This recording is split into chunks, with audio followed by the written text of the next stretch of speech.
उत्तर प्रदेश सरकार दूसरे प्रदेशों में फंसे मजदूरों को यूपी आने पर 15 दिन का मुफ्त राशन देने के साथ साथ एक 1,000 रुपये की आर्थिक मदद भी करेगी।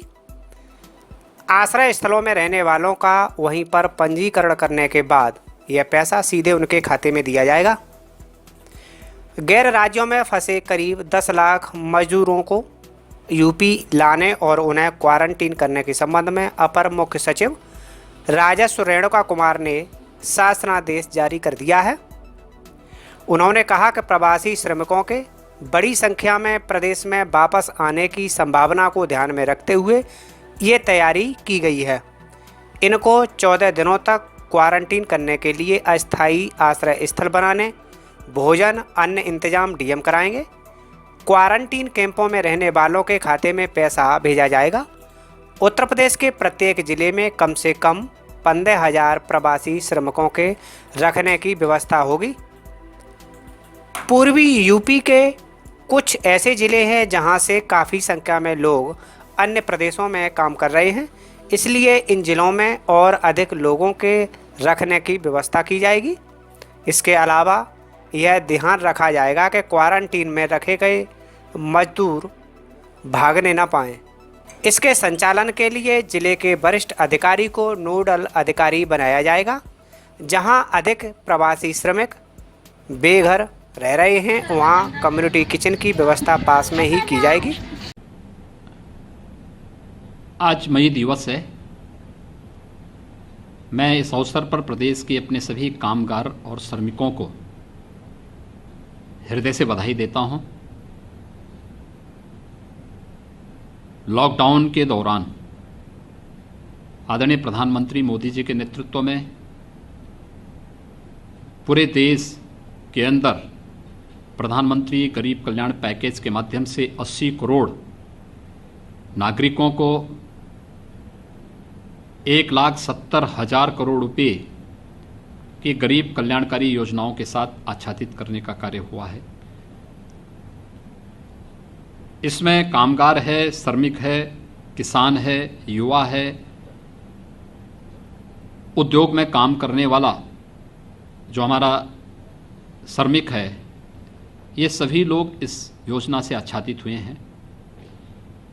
बहुत सारी ऐसी योजनाएं घोषित हुई हैं जो एक गरीब के लिए, एक किसान के लिए, एक मजदूर के लिए, एक कामगार के लिए अत्यंत महत्वपूर्ण है। और आदरणीय प्रधानमंत्री जी की प्रेरणा से उत्तर प्रदेश के अंदर हमारी सरकार ने यहाँ पर निर्माण श्रमिकों के लिए, डेली कमाने वाले ठेला, खोमचा, रेहड़ी, ई रिक्शा, रिक्शा, कुली, पलेदार,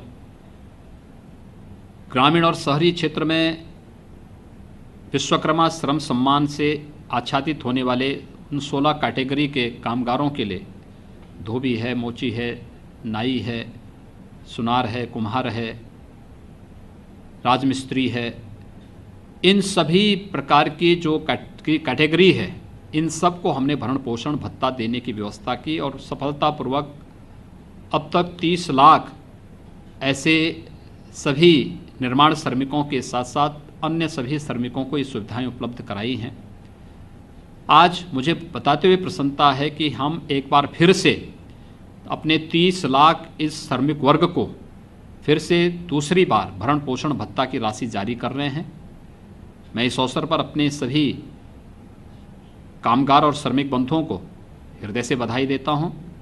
सरकार उनके रोजगार के लिए, उनकी सुरक्षा के लिए, उन्हें हर प्रकार की सामाजिक सुरक्षा देने, भरण पोषण की भत्ता की व्यवस्था करने के लिए पूरी तरह प्रतिबद्ध है। इसके साथ ही आज हम 18 करोड़ लोगों को पोर्टेबिलिटी के माध्यम से खाद्यान्न उपलब्ध कराने की कार्य योजना को भी आगे बढ़ा रहे हैं। हमने अब तक 2 चरणों में 18 करोड़ लोगों को उत्तर प्रदेश के अंदर खाद्यान्न उपलब्ध कराया है। पहले चरण में उत्तर प्रदेश से जुड़े हुए जो हमारे कामगार थे, जो श्रमिक थे, मनरेगा के मजदूर थे, अन्य नागरिक थे, इन सब लोगों को खाद्यान्न उपलब्ध कराया गया। दूसरे चरण में भारत सरकार की योजना के अंतर्गत निःशुल्क खाद्यान्न उपलब्ध कराया गया। आज फिर से हम लोग अपने उत्तर प्रदेश के सभी 18 करोड़ नागरिकों को खाद्यान्न उपलब्ध कराने की कार्रवाई प्रारंभ कर रहे हैं। उत्तर प्रदेश का कोई श्रमिक और कोई कामगार अगर देश के अंदर किसी भी कोने में रहता है और उसके पास उसका राशन कार्ड नंबर है, तो उसके माध्यम से वहाँ पर भी ई पॉस मशीन के माध्यम से अपना खाद्यान्न वहाँ के कोटे की दुकान से भी ले सकता है। और अगर वो वापस उत्तर प्रदेश में आया है तो उत्तर प्रदेश में उसको राशन कार्ड से मिलेगा। अगर राशन कार्ड नहीं बन पाया है तो प्रत्येक जनपद प्रशासन को इस बात के लिए निर्देश दिए गए हैं कि वह उन लोगों के लिए राशन कार्ड बनाएं और उन्हें खाद्यान्न उपलब्ध करवाने का कार्य युद्ध स्तर पर करें। जिन्हें अभी तक राशन कार्ड नहीं बन पाया है उन्हें हम SDRF के अंतर्गत फूड पैकेट उनको लोग उपलब्ध करा रहे हैं। हर एक व्यक्ति को उत्तर प्रदेश के अंदर कोई भूखों नहीं सोने पाएगा, चाहे वह होम क्वारंटाइन में हो, अपने घर में हो या इंस्टीट्यूशनल क्वारंटाइन में हो। इन सभी के लिए हर प्रकार की व्यवस्था प्रदेश सरकार ने की है। हर एक नागरिक की सुरक्षा, हर एक कामगार और श्रमिक की पूरी सुरक्षा, सामाजिक सुरक्षा, आर्थिक सुरक्षा, रोजगार की सुरक्षा के लिए सरकार पूरी प्रतिबद्धता के साथ कार्य कर रही है।